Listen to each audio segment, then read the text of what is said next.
বিশ্ব ফুটবলের সবথেকে সফলতম দলটির দায়িত্ব নিলেন বিশ্বের সবথেকে সফলতম কোচদের একজন কার্লো আনচেলত্তি। চলতি মাসের ২৬ তারিখেই আনচেলত্তি ব্রাজিল টিমের দায়িত্ব বুঝে নেবেন।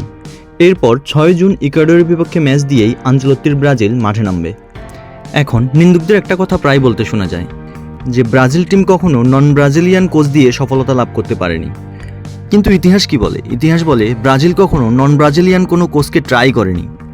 ব্রাজিল ফুটবল ইতিহাসে শুধুমাত্র একজন কোচ, তাও তিনি আর্জেন্টাইন ছিলেন। ১৯৬৫ সালে ব্রাজিলকে এক ম্যাচের জন্য কোচিং করিয়েছিলেন।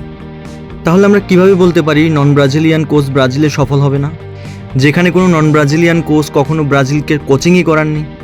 আসলে ব্রাজিলিয়ান নন ব্রাজিলিয়ানের এই তর্ক বর্তমান পরিস্থিতি অনুসারে একদম মূল্যহীন বলার একটা কারণও আছে। ২০০২ বিশ্বকাপের পর থেকে ব্রাজিল টিমের যে দৈন্যদশা চলছে, বিশেষ করে বিশ্বকাপ ফুটবলে ২০০২-এর পর থেকে ব্রাজিলের যে ভরাডুবি, সেই ভরাডুবি কি কোনো ব্রাজিলিয়ান কোচ কাটাতে পেরেছেন? একের পর এক হাই প্রোফাইল ব্রাজিলিয়ান কোচ তো দায়িত্ব নিয়েছিলেন ব্রাজিল টিমের, কিন্তু এদের মধ্যে কেউই ব্রাজিলকে বিশ্বকাপ জেতাতে পারেননি। তাই হ্যাক্সার স্বপ্ন তো অধরাই রয়ে গেল। তাই তো ব্রাজিলিয়ান ফুটবল ফেডারেশনকে পুরোপুরি প্রথা বিরুদ্ধ একটা কাজ করতে হলো।